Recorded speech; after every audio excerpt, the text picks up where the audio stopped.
Principal sir ने हमारे सम्मुख बड़े आदर और सम्मान के साथ दोनों हाथ जोड़े थे। हाथ भी 2-3 तरह से जोड़े जाते हैं। साधारणतः यूं जोड़े जाते हैं, जैन धर्म में यूं जोड़े जाते हैं। उन्होंने यूं नहीं जोड़े थे, उन्होंने हाथ जोड़कर हमसे निवेदन किया था, हमारे प्रिंसिपल सर ऐसे हाथ जोड़े। ऐसे आपके सामने किसी ने हाथ नहीं जोड़े होंगे। ये सौभाग्य सिर्फ हमें ही प्राप्त हुआ। आप हंस रहे हैं, बहुत अच्छा लग रहा है। हंसता हुआ आदमी अच्छा लगता ही है, चाहे उसके मुंह में एक दांत भी ना हो। रोता हुआ आदमी अच्छा नहीं लगता है, चाहे उसके मुंह में 32 के बजाय 36 दांत हों। अभी तक 9 साल के करीब हो गए। मुझे डीएम यहाँ पे थे, वो वीसी हमारे संतोष यादव यहाँ थे जीडीए में। उन्होंने खुश होके हंसते हंसते मुझे ये यहाँ इस सोसाइटी में नहीं, एक फ्लैट 2 BHK देने की घोषणा की। उन्होंने मुझे कह दिया कि पूरे गाजियाबाद जिले की सीमाओं को, उधर तिलकवा तक, इधर मोहननगर, साहिबाबाद, जहाँ तक भी गाजियाबाद की सीमा है वहाँ तक जो फ्लैट तुमको पसंद आ जाए 2 BHK, वो मैं तुमको दूंगा। 2 BHK होना चाहिए, बस ये मैं आपको दूंगा।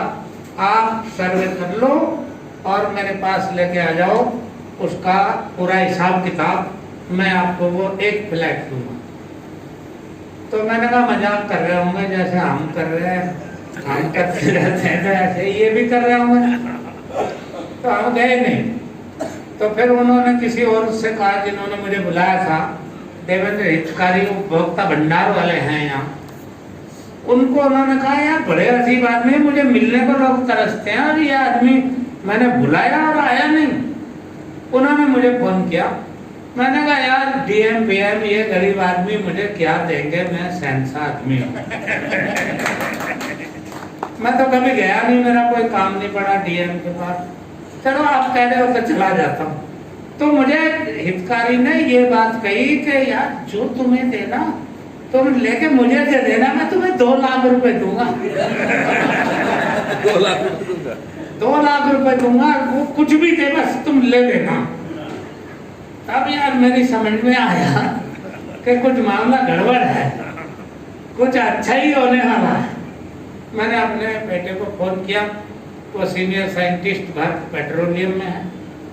उसको मैंने फोन किया, गाड़ी लेके आओ और इतना काम करना। 3 दिन हमने पूरी सोसाइटियों की सभी बिल्डिंगों को देखा, सब फ्लैट्सों को देखा और अंत निर्णय किया कि ये सोसाइटी केवल केडीपी एक ऐसी सोसाइटी है जिसका स्पेस सबसे ज्यादा है, हवादार है और सबसे बड़ी बात, किसी भी वक्त आ जाओ, चौराहा नजदीक है, यही उतरो और घर में घुस जाओ।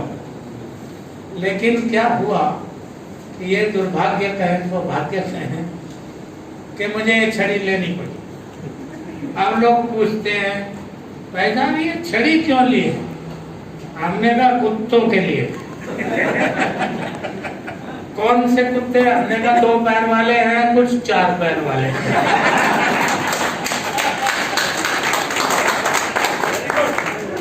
अरे आप तो सोसाइटी में रहते हैं। हमने कहा यही तो अफसोस है कि सोसाइटी में है। अब वो कुत्ते स्वागत करते ही है, करेंगे ही। 2 पैर वाले सोसाइटी में घुसने से पहले करते हैं। मेरा समय रात को 2, 3, 2:30 बजे, हमेशा कवि सम्मेलन इसी समय समाप्त होते हैं, मेरा टाइम ही वही है आने का। तो वो चौराहे पे ही है, बाहर ही। उनसे बड़ा डर लगता 2 पैर वालों से। 4 पैर वालों के लिए तो ये भी काम कर जाता है। कई लोग पूछते हैं ये और क्या क्या काम आता है। इसके बड़े बेनिफिट मिल रहे हैं। बस में चढ़ते ही जगह बिल्कुल ना हो, जरा सा हिलाता हूँ, कंडक्टर तक खड़ा हो जाता है, बाबा आप बैठो। इसके बहुत बेनिफिट आ रहे हैं। और कुत्ते से इंजेक्शन लगवाने के बजाय तो ये 100 रुपए की है, ये सस्ता सौदा है, वो 3000 का है। आओ, घर से बहुत अच्छा है, लेकिन हंसते हंसते भी समाधान हो सकता है। कई लोग पूछते हैं, हमारे कवि लोग कहते हैं, एक कवि है मेरठ में, सुमने सुमन उनका नाम है, ओजस्वी कवि है, वो ऐसा बोलते हैं कविता हमेशा, दुनिया के नक्शे में आपके पाकिस्तान नहीं होगा। जब वो मेरे पास आके बैठते मैं उनसे पूछता, भाई साहब इस बार नक्शे बनाने का टेंडर आपको ही मिल रहा वो कौन सी तरकीब है जिसमें पाकिस्तान नहीं होगा? कहने से क्या होता। एक कवि है अर्जुन सिसोदिया गुलावटी में, और वो मंच पर जब आते हैं वो कहते हैं, दिल्ली 10 घंटे की मोहलत हमें जो दे दे, इंच इंच पाक में तिरंगे गड़ जाएंगे। मैंने कहा मैं तुझे 10 दिन की मोहलत दे रहा हूँ, तो मेरठ में ही गाड़ के दिखा। कहने से क्या होता है, और वो भी इंच इंच में। भाई झाड़ू की चीज में ही गाड़ेगा क्या?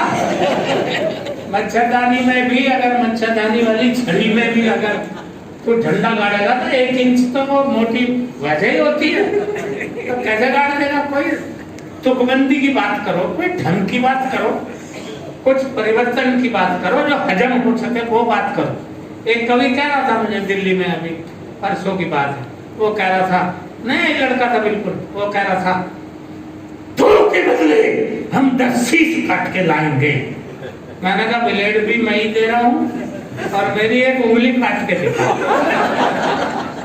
मैं स्वेच्छा से कटवा रहा हूँ, काट के दिखा। उसने कहा नहीं अंकल, नहीं क्या तू फिर किससे कटवा कर मंगवाएगा? 2 के बदले 10 शीश तू किससे कटवा कर मंगवाएगा या तू खुद ही लावेगा? बेतुकी बात मत कर, जो हो सकता है वो कर। जो हो सकता है वो ये हो सकता है कि केवल इतना ही तो काम करना है, हमको अपना वोट देना है, बस इतना सा तो काम है। एक आदमी पूछ रहा था, मैं 1 वोट देने के लिए उस दिन देहरादून से आया था यहाँ, सिर्फ वोट देने के लिए। बहुत बड़ी बात।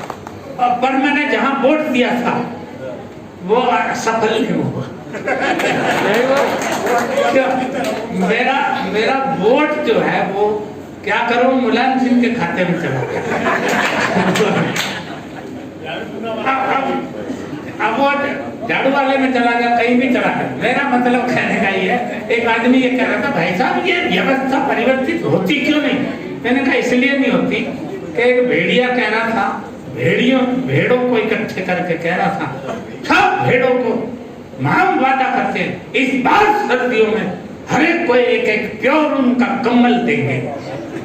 एक भेड़ के बच्चे ने अपनी मम्मी से पूछा, मम्मी भेड़िया अंकल ऊन लाएंगे कहाँ से? प्योर ऊन कहाँ से लाएंगे? भेड़ियों के पास तो ऊन नहीं होती। उसने कहा चुप कर, सवाल नहीं करते।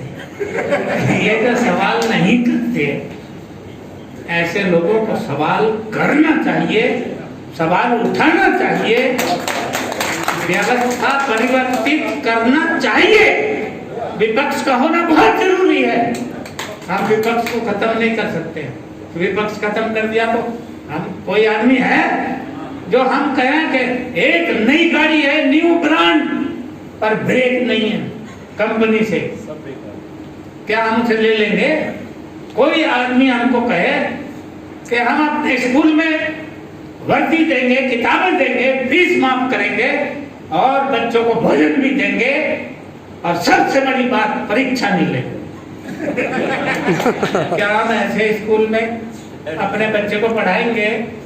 जिस गाड़ी में ब्रेक नहीं हो वो मरवा देगी कहीं ना कहीं। विपक्ष ना हो सरकार में तो सरकार भी निरंकुश हो जाती है। हमें व्यवस्था परिवर्तन करना होगा। फिर किसी ने कहा था ये हो क्या रहा? हो ये रहा, एक गधा और एक कुत्ता गांव से बाहर मिले। कुत्ते ने कहा भाई साहब इस बार प्रधान किसे बनवा रहे? उसने कहा प्रधान गधे हैं हम, बड़े हैं हम, तो छोटा आदमी। कुत्ते छोटे होते हैं, गधे बड़े होते हैं, हम बनेंगे प्रधान। और हम क्या बनेंगे? मैं ही बनूंगा। कुत्ते ने कहा वोट हमारी ज्यादा, लोकतंत्र है ये, वोट हमारी ज्यादा है, प्रधान हम में से बनेगा, बल्कि मैं ही बनूंगा। उसने कहा चुनाव में बहुत खर्च होता है, आसान सा तरीका, गांव के उस पार एक कुर्सी रख के आते हैं, इधर से दौड़ेंगे, गांव के बीच से जाना है, जो पहले पहुंच जाएगा कुर्सी पर वही प्रधान बनेगा। कुत्ते ने कहा फिर तो निश्चिंत हो जा, हम प्रधान बनेंगे। गधे से तेज भागते हैं, भागने लगे, गधा भी कुत्ता भी भागने लगे। गधा भागता ही गया, कुत्ता जब भागा पहले ही मोड़ पर बिरादरी ने जोरदार अभिनंदन किया।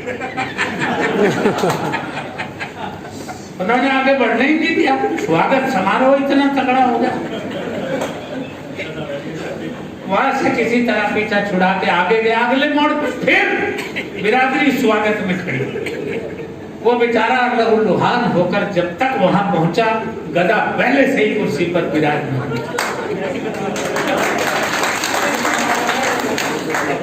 ये कमजोरी किसकी है? बिरादरी की। ये हमें इन कुछ पॉइंट्स पर ध्यान देना होगा। मैं अब तक देश की इस कोने से लेके उस कोने तक चारों दिशाओं में कोई शहर बकाया नहीं, और पूरे एनसीआर में एक सोसाइटी बकाया नहीं जिस सोसाइटी में हमने जाकर अपनी बात न कही हो और कहने के पैसे लिए, सिर्फ ये फोकट में। बहुत बढ़िया आज का प्रोग्राम ये आप देखना, बिल्कुल स्पष्ट बात है। मैं कहीं चंदा लगा दिया है कुछ 10 मिनट का 10,000 देखो। और ये फ्लैट ये भी हमने दिया ही, मैंने लिया नहीं।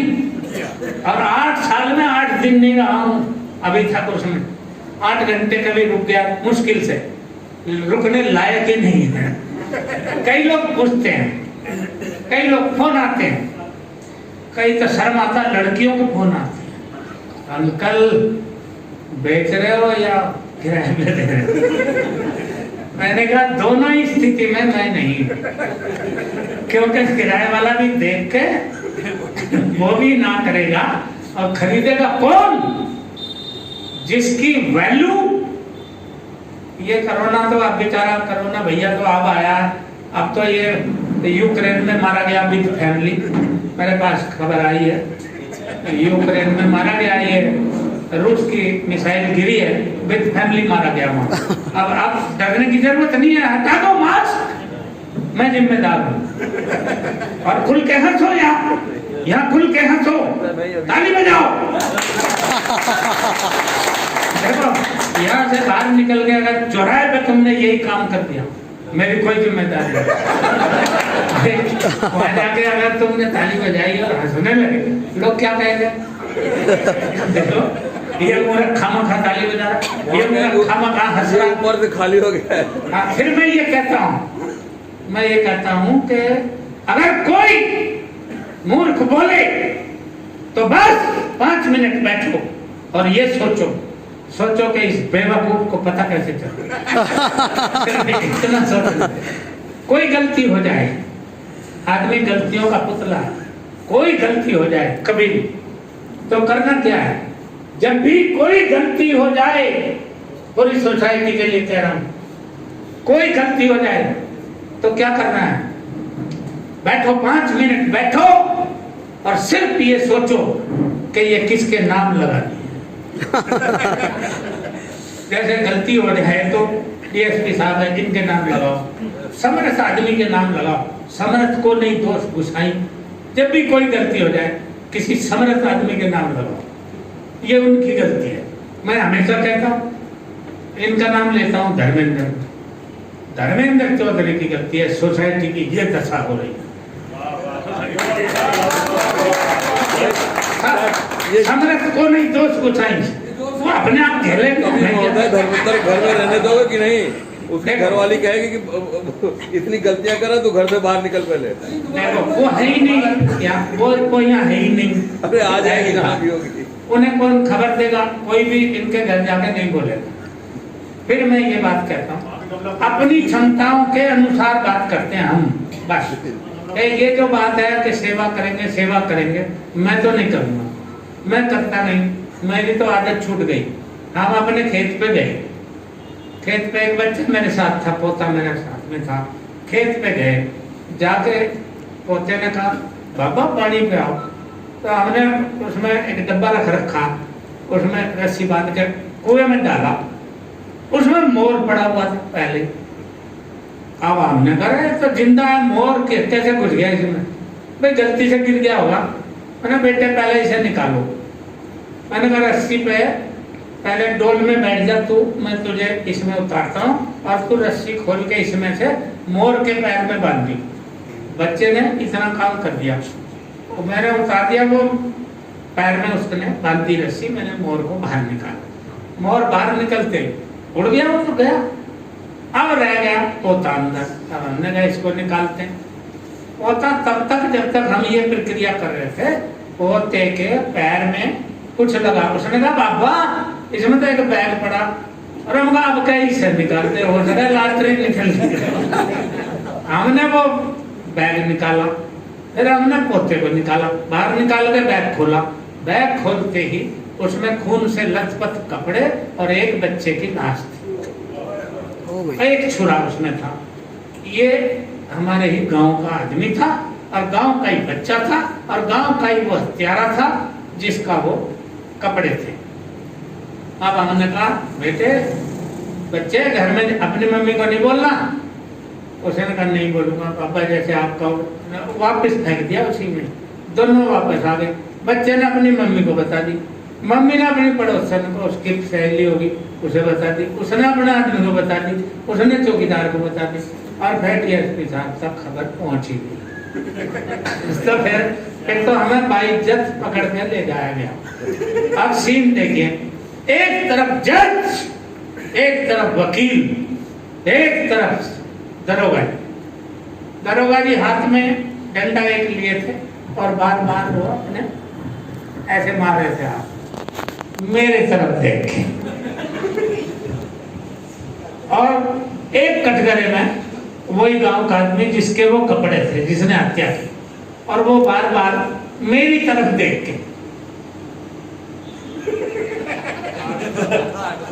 वो ये करता था।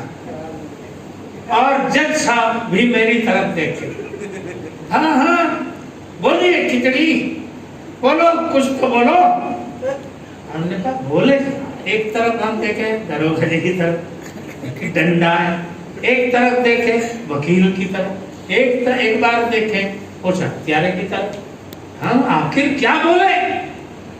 हमने बहुत देर में हिम्मत करके बस यही बोला था, जज साहब जो मोर को कुएं में से निकाले वो अपनी मां चुका। बस मैंने इतना ही कहा। कहने का मतलब परोपकार कहने से नहीं होता, सेवा कहने से नहीं होती, करने से होती है। वो जज्बात हर एक के अंदर होते ही नहीं है। उसके लिए कुछ जिन्हें पनाह मिली उंगलियों पर गिन लो उन्हें, मगर जो कत्ल हुए उनका कुछ हिसाब नहीं। भेड़े हैं, भेड़ों की भीड़ है,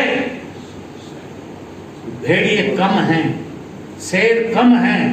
आप हम उनको हिम्मत दें जो आगे बढ़ रहे हैं, जो लड़ाई लड़ रहे हैं, जो चुनाव में खड़े हैं। आओ हम उनकी ताकत बने, हम वोट की ताकत उनको दें। तो आज मोदी अपना काम कर रहे हैं। इससे पहले 70-75 साल से इसी देश में हमने तो गंवा दिए 75 साल, हमारी तो गई। अब क्या बना? हमारे बाद हमारी पीढ़ियां इन फ्लैटों को क्या करेंगी, किस काम आएंगे? ये जर्जर होकर, मेरे घरवाली तो आती ही नहीं, वो कह रही है किसी दिन घर भरा के गिरेंगे, मैं नहीं जाऊंगी। वो नीचे 11वीं मंजिल पे मैंने वो लिया और मुझे वो यहाँ आती ही नहीं, अब दूसरी कोई रखनी पड़ती है, मतलब करना पड़ता, मजबूरी है। मजबूरी में आदमी को सब करना पड़ता है। सफाई भाई कोई रखनी पड़ती है, सब करना पड़ता है। कहने का मेरा भाव ये है कि आओ हम इस सोसाइटी को उस मुकाम तक लेके जाए, गर्व महसूस हो हम में से हर एक को कि हम उस सोसाइटी में रहते हैं, अब शर्म महसूस होती है। कीमत सोसाइटी की नहीं, हम सबकी गिर रही है। आओ हम अपनी कीमत को खुद संभाले।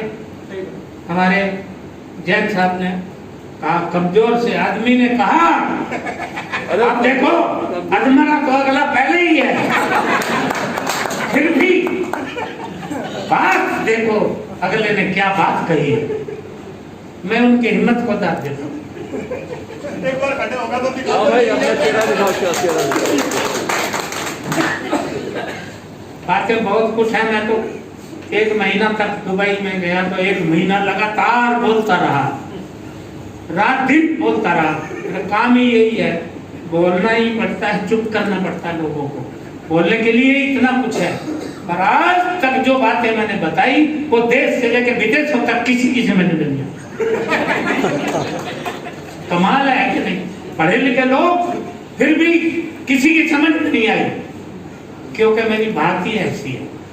मैं आपको संक्षेप में कह देता हूँ कि मोती का हार से, YouTube पे देख लेना, मेरा नाम सर्च करके, वो आपको मिलेगी। ये मोती का हार से,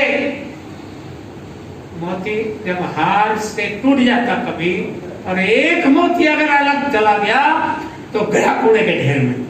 मोती का हार से, पत्ते का डाल से, पुर्जे का गाड़ी से, रक्त का नाड़ी से, पोथी का पन्ने से, झंडे का डंडे से, बालों का जूड़े से, बुढ़िया का बूढ़े से, पक्षी का झुंड से, और मुंड का रुंड से, दाने का अनाज से, और व्यक्ति का समाज से जब अलग हो जाते, टूटे हुए विभक्त कहलाते हैं और जुड़े हुए भक्तों का पद पाते हैं।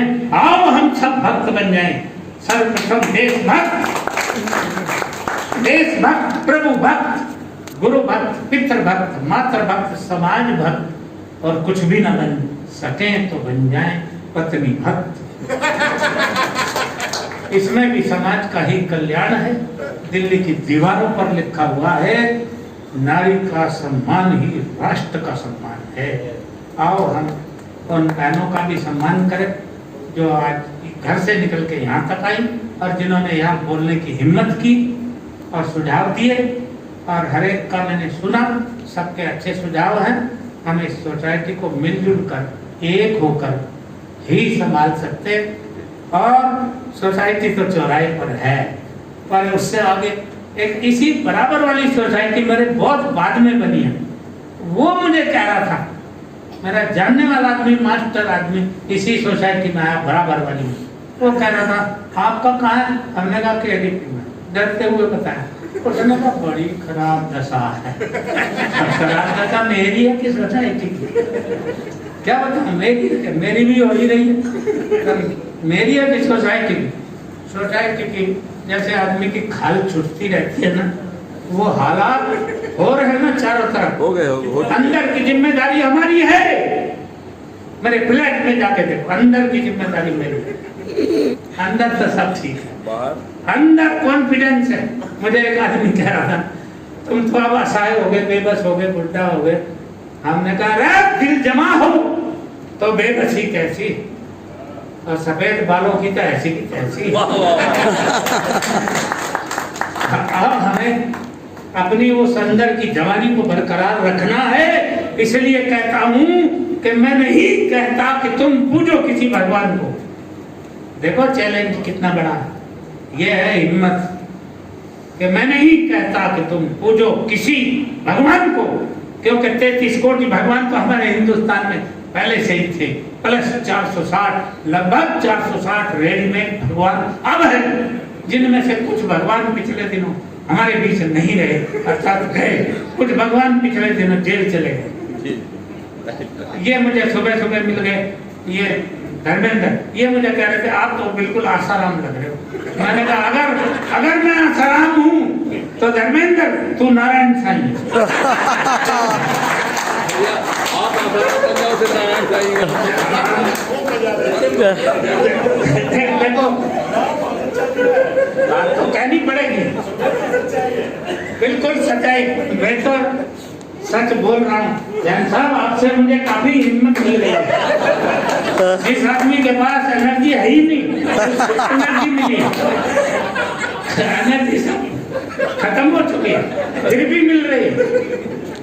तो मैं आपको कहता हूँ कि मैं नहीं कहता, उन तथाकथित भगवानों के संदर्भ में कहना पड़ता है कि मैं नहीं कहता कि तुम पूजो किसी भगवान। उनमें कौन से भगवान? जिनके पास पढ़े लिखे लोग जाकर कहते हैं बाबा जी मैंने नौकरी मिल ही नहीं रही है, पढ़ाई लिखाई पूरी कर ली है। और बाबा जी कहते हैं हरी चटनी खाई थी, ग्रांडीन का छाना था। वो देखो क्या कह रहे हैं, और हम पढ़े लिखे लोग हाथ जोड़े खड़े हैं उनके सामने। वो बाबा जी पूछ रहे हैं कितनी पढ़ाई की है? उसने कहा बाबा जी बीए किया। बाबा जी बीए? उसने कहा एक बार और बीए करना। कृपा वहीं रुकी हुई है, कृपा वहीं रुकी हुई है। आपकी समझ में आई सर? बीए बीए क्या हो गया? बाबा नौकरी मांगने तुमसे ही आएंगे लोग। मैं आपको बता रहा हूँ सच, ये केवल ये लिबास आज यहाँ के सचान डॉक्टर राजकुमार सचान होरी जो यहाँ वो रहे एडीएम, वो मुझसे मिलने आने वाले हैं अभी, वो आ रहे हैं यहीं कुछ ही देर में आने वाले हैं, मेरे पास मिलने आ रहे। इसका मतलब क्या? आशीर्वाद लेने आ रहे। देखो अब ये बाबा की बात सही है कि नहीं? तो ये पढ़े लिखे लोग, हम कैसे पढ़े लिखे, हम कैसे बुद्धिजीवी, कैसे बाबा अनपढ़ लोग हमें मूर्ख बना रहे। इसलिए मुझे कहना पड़ता है कि मैं नहीं कहता कि तुम पूजो किसी भगवान को, चर्च मंदिर मस्जिद गुरुद्वारा या की शमशान को, और चाहते हो घर कि वो भगवान तुमसे खुश रहे तो हंसाओ, हंसाओ फिर किसी शादीशुदा इंसान।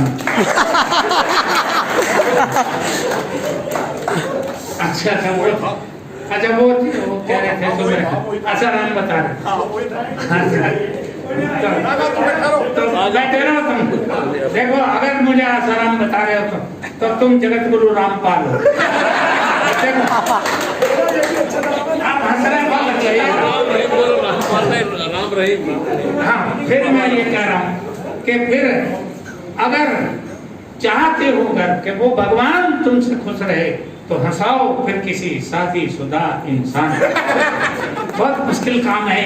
फिर 4 लाइन आपने ताली बजाई और बीएसपी साहब ने ताली बजाई, इसलिए ये महत्वपूर्ण हो गया है कि मैं 4 लाइन और कहूँ। अब और सुन लो 4 लाइन। हमारा लुथरा साहब भी ढेर खुल गए आपकी उस बात पे। हाँ शुक्र है, बहुत अच्छा लग रहा था सर। सुनो 4 लाइन और सुनो सर कि न नित्यानंद भीमानंद आसाराम आएंगे। बहुत महत्वपूर्ण बात आपको बता रहा हूं। न नित्यानंद भीमानंद आसाराम आएंगे, न जगत गुरु ही वापस अपने धाम आएंगे। खुदा के जेल से बाहर न अब पैगाम आएंगे। और आखिरी लाइन समझ में आ जाए जिसके, वही ताली बजाए। आखिरी लाइन कि खुदा के जेल से बाहर न अब पैगाम आएंगे।